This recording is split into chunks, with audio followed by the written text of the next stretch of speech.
Bagaimana mau menang di Pilpres?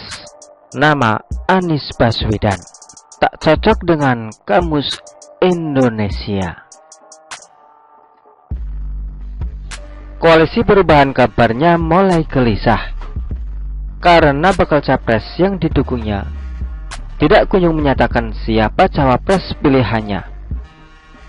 Obsesi Partai Demokrat selama ini sangat jelas. Agus Harimurti mengajukan diri mendampingi Anies.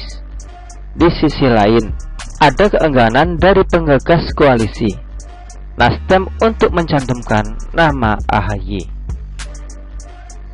Partai Demokrat meyakini bakal calon presiden atau capres yang didukung koalisi perubahan, Anies Baswedan, bisa membalikkan keadaan atas keterpilihan di pemilihan presiden atau Pilpres tahun 2024. Pernyataan itu disampaikan Deputi Bidang Pemenangan Pemilu atau Bapilu Partai Demokrat, Kamhar Lakumani, merespon hasil survei Litbang Kompas terbaru.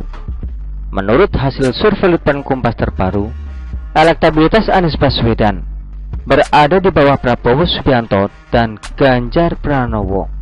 Kamhar meyakini kondisi tersebut bakal berbalik berkaca dari rekam jejak Anies Baswedan saat pemilihan gubernur atau Pilgub DKI Jakarta tahun 2017 silam.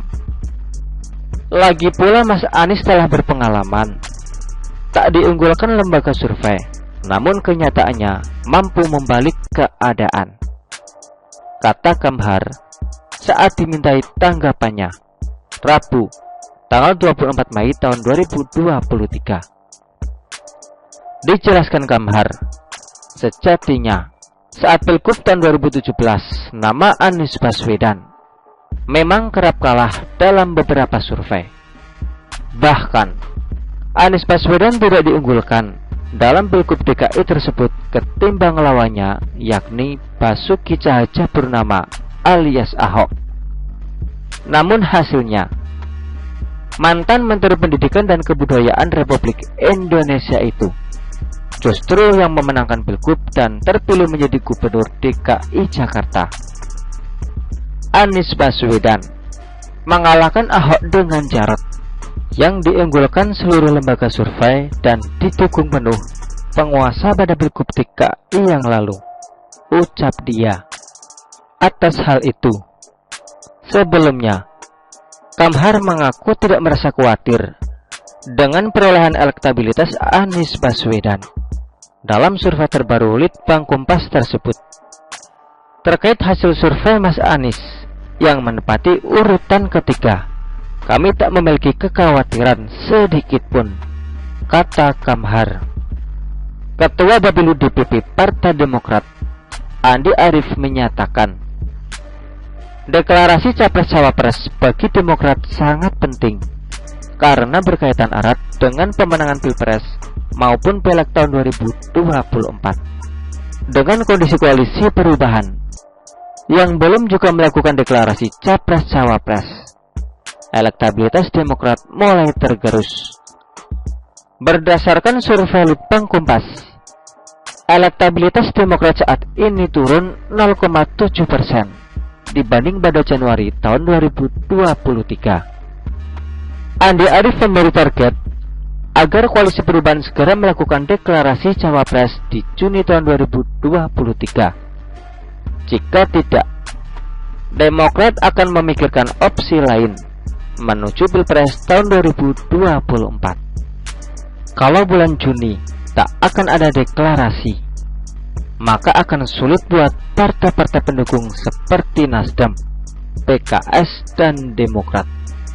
Ya, artinya bahwa kemungkinan opsi lain juga akan dipikirkan, ucapnya kemarin. Dugaan publik bahwa semakin mendekati injury time sebelum deklarasi pencapresan Anies Baswedan oleh koalisi partai trio kuek-kuek Nasdem, PKS, dan Demokrat, semakin gelisah pula para elitnya. karena elektabilitas calon mereka kian tertinggal di deretan bawah. Sudah menjadi pengetahuan publik bahwa lembaga-lembaga survei ternama mengumumkan kandidat terkuat para capres menurut survei masing-masing, dan nama Anies selalu tertinggal di bawah dua nama lain, Ganjar Pranowo dan Prabowo Subianto. Kita mungkin perlu juga menawarkan kepada koalisi pendukung Anies guna mengimbangi keterpilihan calon lain.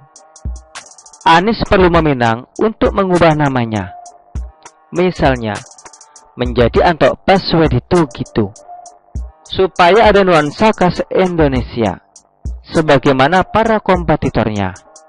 Kebayang saja jika pemilih melihat nama-nama calon di kertas pemilih, niscaya mata orang Indonesia akan merasa akrab jika nama mereka tidak seperti orang asing, berawalan konsonan atau berakhiran huruf vokal. Sementara Anies Baswedan justru berkebalikan dengan mayoritas nama orang Indonesia. Begitulah kura-kura. Artikel ini diambil oleh siwa.com dan ditulis oleh Ruskandi Anggawirya. Bagaimana menurut Anda?